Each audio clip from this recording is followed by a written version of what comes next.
Hello, I'm Rachel. I'm Victoria. And I'm Farron. We've been friends and classmates since childhood with a common love for good books. Join us as we revisit the books from our literature class days, timeless reads, and everything in between. Let's go back to lit class. Hey, everyone. Welcome back. Hopefully you are coming here from our first little intro episode that we did for you. We are so excited to get started with like the real content of this podcast, which is revisiting the book To Kill a Mockingbird. It's a classic, a true lit classic, in many classrooms. So Rachel, why don't you start us off by giving us some quick facts and a summary about To Kill a Mockingbird. So it was written in 1960 by Harper Lee. It's a Pulitzer Prize winner, and it's on many of the top novel or must-read lists. It was her only novel until Go Set a Watchman was published in 2015. And like Victoria was saying, it's probably one of the most commonly read novels in America, mostly for its themes of racial injustice, socioeconomic status, courage, compassion, and the destruction of innocence. I'll give you like a quick summary just in case you haven't read it or in case it's been, since high school, since you've read it. To Kill a Mockingbird is set in Macomb, Alabama during the Great Depression, and it's told from the perspective of Jean Louise Finch, or as she's better known as Scout. She's a 6-year-old girl. Her and her brother, Jem, live with their father, Atticus, who is a lawyer, and a black cook named Calpurnia, who has helped raise them since their mother died when they were very young. And as children are known to do, Jem and Scout, along with their friend Dill, become infatuated with their neighbor, Arthur Boo Radley, who is just this mysterious character to them. They've never seen him. They hear a lot of town rumors about him, and that feeds their curiosity.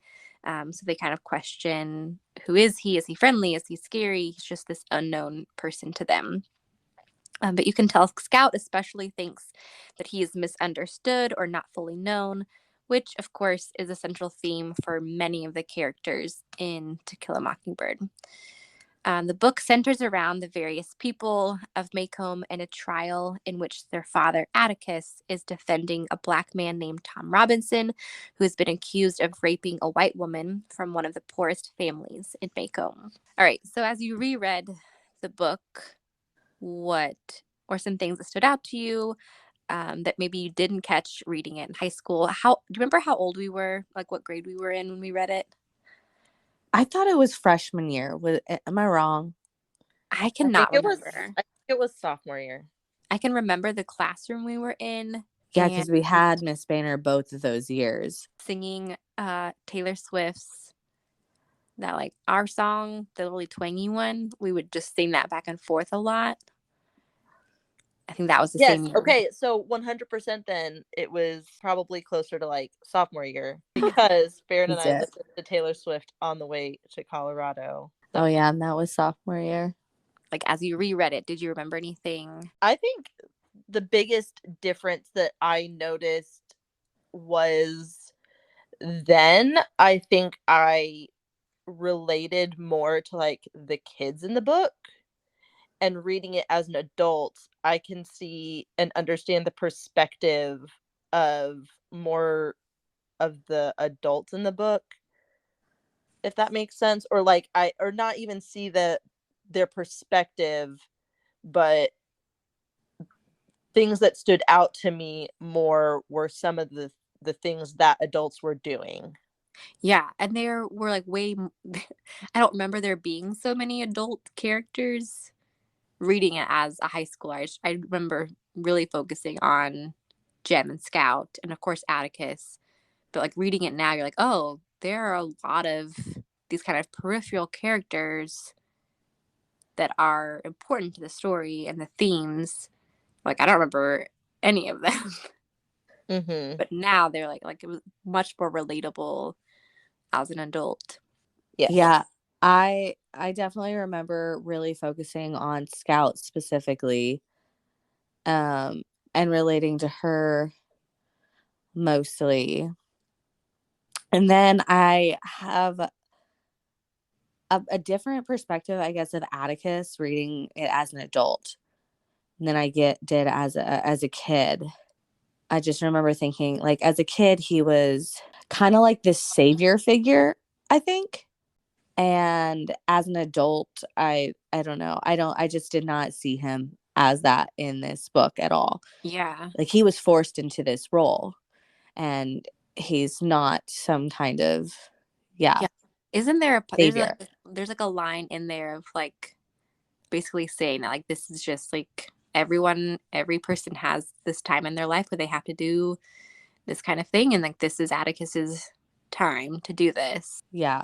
Mm-hmm. And I think the way he goes about doing that is really admirable. But yeah, it's not like he is just on this crusade of like, this is my life's work to do this. It's just like he did his job. This was part of his job. Mm-hmm. Yeah. And it wasn't even like really a brave thing. But I just remember thinking, when I read it when I was young, that he was like this really, I don't know. Like a noble, brave. Yes. Yeah. I didn't have that same view as an adult. But as an adult who's now read a lot more books and lived more life, reading this book, even how the difference between like how they describe different characters is very like you can see the racial difference and the but like the white perspective, I guess. Like when you're reading the book and they're describing different characters, they're not, it's automatically assumed that certain characters are like white. Like you don't have, like there's no description of like that. But when you read some of the descriptions of like the black characters in the book, some of them are pretty offensive. Yeah.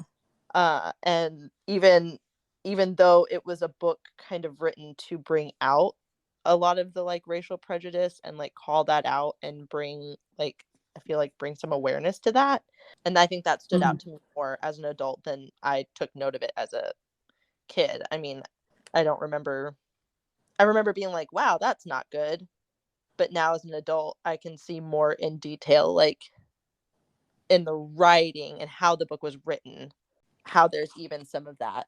Yeah. I think when, from Jem's perspective, when he's like listening to the trial and like there's that point where like you can tell as a reader, like he thinks like, oh, he like they're gonna find him innocent. Like there's no question to Jem based on like what he's just seen, like he's innocent. And you like as a reader get to watch the heartbreak and the like shattering of innocence of Jem of like, oh, he is innocent, but the jury says he's not, so he's not in the eyes of the law. Like I think that really stood out to me, like watching it from seeing Jem take that in of like, oh, this is how the world works. Yeah, Mm-hmm. I do not remember that impacting me, when I read it as a kid, but yeah, that really did stand out to me this time around, where it was just like to have that childlike perspective destroyed, Mm-hmm. having that innocence and the truth. Even it's like, no, this is what is true though, Yeah. and it's not being upheld. The truth is not being upheld, and yeah, destroying that. Do you think that realization that like how that affects you, do you think that it comes from a place of like you're now a parent or like very involved in like other children's lives? Do you think that that's why that might have affected you a little bit Yeah. more? I think for sure, like, because you as a parent, a lot of times, or if you care for kids, like you understand what they know and what they don't know about the world. And you have this unique place as their parent to be like, what I tell them and like, or what they just saw, or what I have to tell them, or whatever we're like going through, like, it's going to break this little piece of their their innocence. And it's not always like a really bad, like it's not always earth-shatteringly bad, but, like, and you can almost see it in their face and, like, kind of watch them figure it out, like, oh, like, their world is like, that just changed their understanding. Yeah. So, like, and you don't like, it's hard to, know that unless you interact with an innocent like, a kid or someone who, like, is just starting to, like, build their worldview. Before working with kids a lot, I, like, was like, "You should just always be 100% honest, like, don't sugarcoat things." And then after working with kids and after them asking you so many tough questions and remembering, like, my childhood and how my innocence was protected as a child, not having to worry about real life things for so long, you know, now as a caregiver and an adult, I do want to protect those things in children.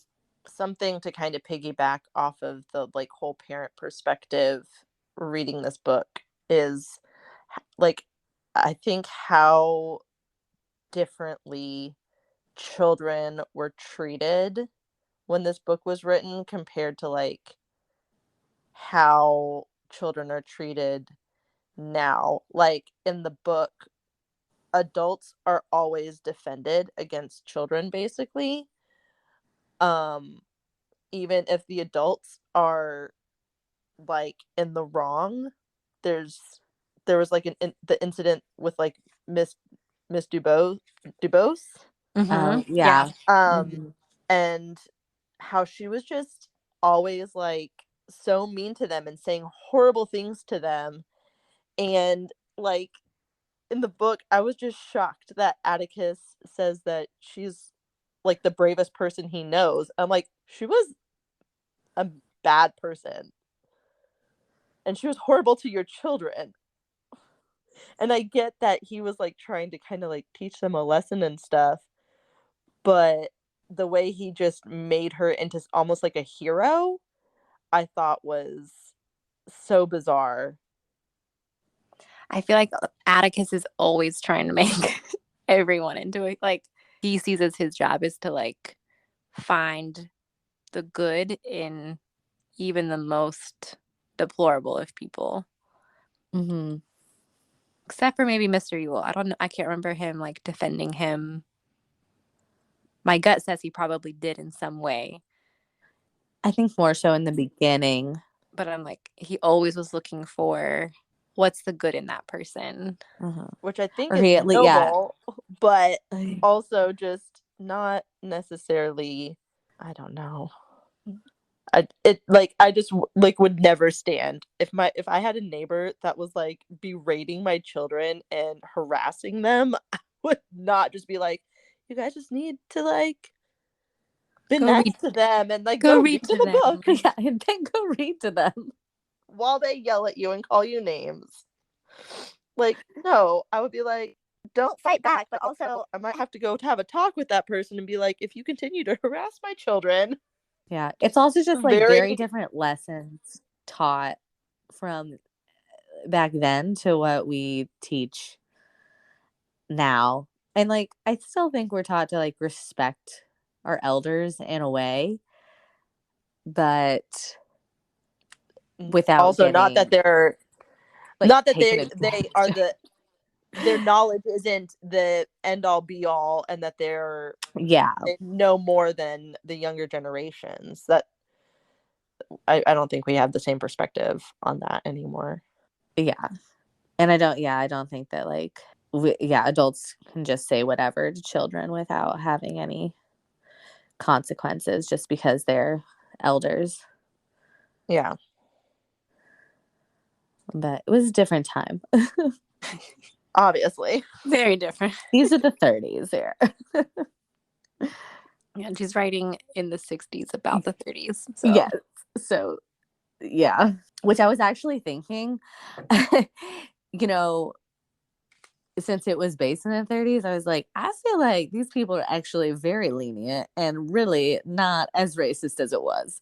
Maybe I'm wrong or I not. think the worst part was towards the end of the book when the ladies with their Aunt Alexandra, no, Aunt Alexandra, Okay. So I think the most, other than like obviously the trial and whatnot, I think that the meeting of the ladies when they're like, it's like the missionary Yeah. like like lesson, and then they're having like tea and stuff like that. That chapter, or that section of the book, really, I think, was like the harshest to me, because a lot of like the Black community was like really devastated, and they were like, there's nothing worse than them being sulky. Like one lady was like, I was about to fire my Sophie. I told her she needed to suck it up and like move on. And I was about to fire her the next day if she didn't like get over it. And just talking about how they think that they're better than everybody, and like it was just the most personally racist part of the book to me. Yeah, to be so like outright and outspoken about it. Mm-hmm. Like it wasn't just a perfectly normal thing to say. Mm-hmm. Yeah. A common theme, because it also takes part around that same part of the book from then to now, is like the police shooting him. Because I even like Atticus said something about, it was like 17 times, like they didn't need to do that, that was excessive. I Oh was like, yeah. oh man, is I don't that not what remember. I feel like I see on the news all the time? That Like, sounds a how little have bit things not familiar. changed very much since then? I don't remember that part of the book at all, reading I it the don't first either. time in high school. Like I don't remember anything about what happened to Tom Robinson after the trial. Yeah, I don't remember So, that like, either. Or oh, he didn't even get to do like the appeal because Atticus was like, we're gonna do the next thing, like to get him out, and like, oh, he was shot. Yeah. And also, Yep. yeah. And that's like just a story of like hopelessness too, where I think like I don't remember what it said in the book, but it seemed like they didn't have very much like understanding for his decision to run. mm-hmm. Like the white people didn't understand why like he ran when, Atticus had explained that they were going to appeal it and like there is a chance. Um, but I don't think that they were understanding like the learned hopelessness in the Black community where he's just like, no, like he knows his time's up, Like this, basically. this is my shot. Yeah, this is it. Yours is not going to get me anywhere. Yeah. I think, yeah, it was interesting to, yeah, reading it from that perspective too, like having the, them not, the white people basically not understanding why Tom would do something like that. Like they just don't, they have no idea. They just wouldn't understand, like, I guess, the Black experience and like just how she wrote that like perspective as in the book, like how ignorant it was maybe. Yeah, well, that's her, like Harper Lee's perspective would have been what she's writing from. And it's like, I think you do get more of the Gem and Scout and um, Atticus and even like the sheriff. You get a lot of like their thinking and their perspective because those are like, that's what Harper Lee knew the most about. And so it's easy for her, I'm sure, to write from that perspective. Yeah. But you don't, I mean, you get a little bit of like Calpurnia that kind of brings in the insight, but like Tom Robinson's family. Like it would have been interesting to see, I don't know, a little bit more of that Yeah, in she a really book of that passed. perspective, like what that would have been like Hmm. for the Robinson family or like Tom Robinson's neighbors. Yes, it would have been interesting. I think it's fair though for her not to write about it too because Well, she, yeah, yeah, wouldn't have been able to do it. yeah, Um, yeah, I think some people have criticisms about the book because like it doesn't bring out the Black perspective, but it's not meant to do that. Um, it's like a book written for white people by a white person. mm-hmm. Yeah, if she had, it would have been a little bit laughable because I'm like, oh, what do Yeah. you know about this? Yeah. And yeah, Exactly. it wouldn't have been done right. And yeah. She actually doesn't talk a ton about her book and her purpose of writing it. Like, she doesn't really go into a lot of details with that in some of the reviews or interviews that I was trying to look up. But Yeah, the only thing I could find was like she wrote it. She says she like it's kind of based on events that she witnessed as a child growing up in Alabama. So like it yeah, is from her, like of course because she's the author, but also like how she took it in as a kid and yeah. is remembering it as an adult. And it is meant to touch on humanity and to show it, yeah, show people humanity. I think also from like a child's perspective, which I think is more impactful because it's coming from a more innocent place. And it was, I think, really shows the ugliness of how people were treated in all different ways, whether it be like classism, or like it touches on gender role, social inequality, racism, and even just like the public education system. Mm. Like, it touches on True. what. Kind of forgot about that, like Scout's experience with school. Yeah, is it, that's not a huge part in it, but yeah, and just how the ULs, they get away with, they're given up on completely. They're like, they just have to go to school one day, and they're like, that's good enough. uh we're not even gonna try. Yeah, Yeah. I think that was definitely another part of the book that stood out to me more now than it did then, was like the whole education portion of like how the poor kids were still so left behind and forgotten. Like there's multiple times in the book where kids are like, where Scout mentions their third time in like the first grade or something like that, because they kept having to leave school for some reason, and then they couldn't pass, so then they just had to restart. And that I don't think stood out to me back and when I was younger either. I was just like, eh. And now I'm like, what? Also, when the How could teacher, the adults in that and just be like, yep, totally normal. That's not a bad thing. yeah, and also when the teacher like criticizes Scout for knowing how to read, and it being like not the way. Like you're learning wrong. What? Yeah, Well, you learned wrong.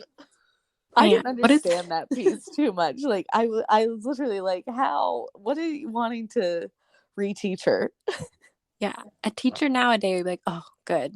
Yes. All right, Farron, what did you learn about? Well, I kind of mentioned a lot of the things.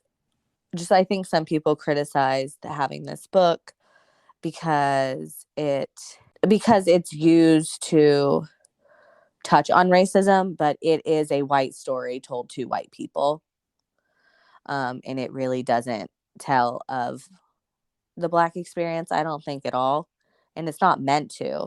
I think that it gets like, people try to use it as that in school, I think sometimes, which they shouldn't. I think they need to have more books that actually do touch on, like, that have Black stories and Black perspectives that I feel like we definitely didn't get at all in school. And we didn't have, I can't think of a single book that would address that. And I don't know if they're doing more now in Yeah, literature classes. yeah, I think there are the books that you read as a class, like direct instruction. We're reading this book together because it has these themes that we feel are important. And then there are the books that you just pick up from the school library or like, ones that you read more on your own. And I think that's why like the classroom books people care a lot about and should care a lot about because like those are the ones that everyone's going to read. and discuss. Yes. And so it's like, is this, if we're wanting to get the themes of racism, classism, Gender Like roles. social injustice. social, yeah, it's like, is this the book that we feel like is the best way to describe that? And it's like, everyone's going to have Yeah. a Everyone's gonna have a different answer different. for that. Like, whatever you pick, I feel like it's almost going to be the wrong answer because someone's going to feel like it doesn't measure up. Yeah. But And this book really only touches on every single like not every single, but you know what I mean? Like it's not like it goes in depth on any of those topics. yeah. Um, all in all, like we have to remember it is a story. It's Mm-hmm. it is written, it is a fictional story, and it's not only written, to point out things in people's lives to create greater realization and maybe like to create empathy of some sort, but it is also like stories are written to entertain and to be good stories. Yeah. And I do think that this one does that. Oh yeah. Yep. It was easy to get engaged with the story. Mhm. I think those are my two like biggest takeaways reading it as a 30-year-old instead of a like 15-year-old was that perspective and empathy. Like even, I mean, those things are going to encompass racism and classism in a way, but like the book really is kind of asking you and leading you to look at things from everyone's perspective, from Yeah. Boo Radley, Scout, Jem, even like Mayella Ewell, like all of those characters. Like you're asked to kind of look at things from their perspective and have empathy for them. Like the morphine addict, Mrs. DeBose, like you're like through Atticus, you're asked to have empathy for this horrible person, like the person who's Yeah. treating your kids really horribly. Oh, what was his Dolphus Raymond, the one who has like he would carry the Oh, Coca-Cola inside the yes. paper bag. Like it's like I know what everyone's perspective of me is, and I'm just gonna like throw them all. Like I really like reading it this time. I really just kind of got a kick out of his character, and definitely did not remember him at all reading it the first time. I agree. I also didn't, pay attention to him very much, but I think it also shows though it actually I think it goes along with another theme, which is kind of cowardice in this book, where a lot of good meaning people are hiding behind Mm, um, either other people, stronger people, or they're not willing to put their face on something that they believe in.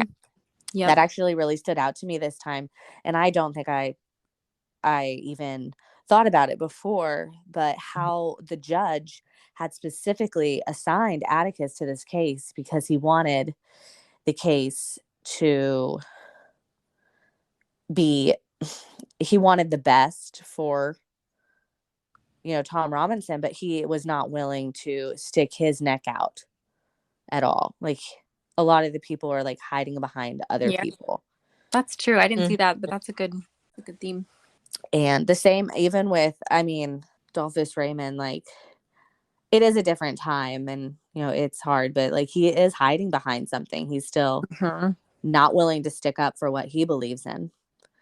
And he openly admits it. Oh yeah, Yeah. yeah. Yeah, he does. To kids, he did. To Mm-hmm. Scout and Yeah, Jem. To the to the kids. kids. Yep. Yes, because they don't have the power. Mm-hmm. Yeah. And so that definitely did not stick out to me at all first time like reading it in high school. But this time it did. I was like I just remember reading it now and being kind of like bothered by it was the judge and somebody else basically hiding behind like Atticus and not willing to like stick their name on justice Yeah. or stick their necks out at all. Yeah. Quiz time. Let's see. Ring in when you have the right answer. I guess whoever answers first. Okay. Yes. I feel like you should I feel like it should be like you should say like ding and then your answer. Okay. Okay. That way you're not talking over each other. Okay? Okay, Okay. I'm ready. All right. Question number 1. Who is Calpurnia? Ding. Ding. They're the Finch's cook. Point, Rachel. All right. Question number 2. How do people know Tom is innocent, even though he was found guilty? Everybody knows he's innocent because Ding. Because the ULs are known to be lying bastards. no. Wrong. Rachel, do you have a guess? Ding. Because Tom Robinson's one of his arms, he had an injury that disabled his arm, so he could not have harmed her like she had said or had marks. Yeah, it was his left arm was injured, and Mr. Yule, yes, Mr. Yule was left-handed. Yeah, left-handed. Like did that injury Arm was injured. Yeah. Whew, that's a good one. What was Scout dressed as at the pageant? Ding. Ding. It's a ham. I feel like this ding thing's not working. You're losing, Karen. I'm saying ding every time you're saying ding. You just answer it. Be aggressive, Farron. Okay. Wait, what's the score? I have 3. Farron has 0. Okay. I felt like my answer was more creative. Okay. Who does Jem have to read to? Mrs. Ding. Du Bois. You didn't say ding. You said get aggressive, and I took that to heart. Or Du Bois. All right, I guess point Farron. I'm still gonna win. All right, last one. This is the toughest one, I think. What is Dill's real name? Oh, I don't know. hold on. Robert. Was I close? What is it? No. George. Do you want me to say it? Yes. Yeah, I don't know what it is. Charles Baker Harris. Oh, would have never gotten it. Nope. All right, Rachel wins. I win. Ah. Ha ha ha ha. Farron, what are you loving this week? Okay. What I'm loving is reading The Good Earth while getting a manicure and pedicure, which happened today. So that was a good time. Now you can have a baby. Yes. And what I'm not loving is being pregnant still. Get this child out of me. Was there ever a point in which you did love being pregnant? I almost wholeheartedly know. I will say the only exciting part is having a life kick inside of you. And essentially absolutely nothing else. I would have to agree with that one. Once you could feel the baby kicking, and then only for a certain amount of time until it started getting really painful. And you're like, I appreciate this. It's good, but also ow. Yes. Okay. What are you loving, Rachel? All right. I can't remember where I heard about it. I think it was on a podcast. They're talking about this hot cinnamon spice tea that tastes like big red gum. So I got some, and it is delicious. It's like my fall thing on Sunday nights. Josh and I watch a show, and I drink the cinnamon spice tea, and it's delicious. I love it. Nice. And what I'm not loving is right now it's making my child's Halloween costume. But I voluntarily was like, this will be fun. I can do this. And now he already knows about it. And now I have regret, so I can't back out of it. Be like,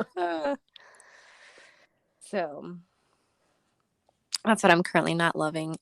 I had to go to 3 stores to get sweatpants for my kid for this costume. It sounds awful.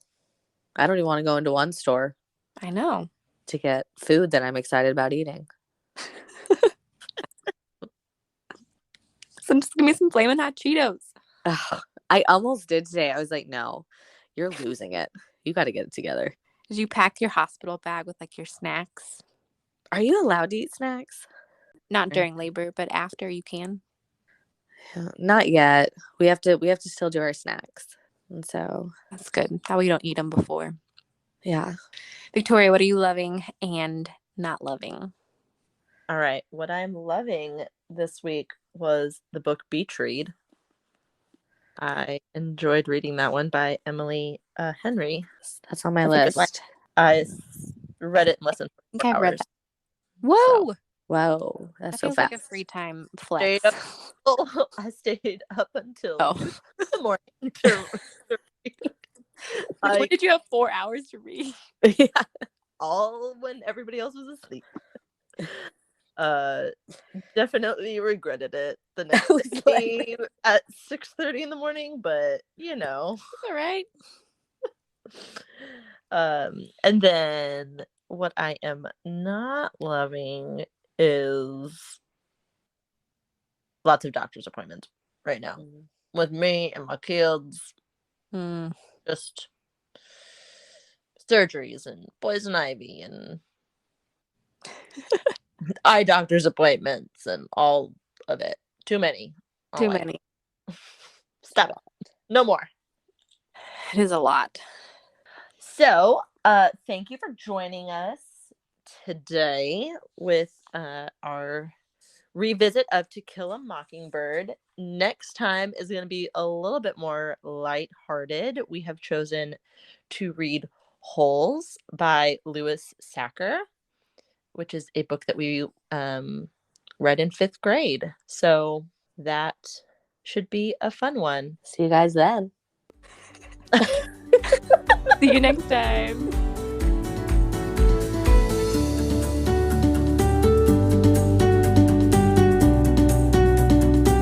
Hey, can you come fix this door? I broke it. He's ignoring me on purpose. I know it. Yeah, I broke the door. Obviously, the one that was already broken, but I just took it off its hinges. I'm too strong. There's the Hulk.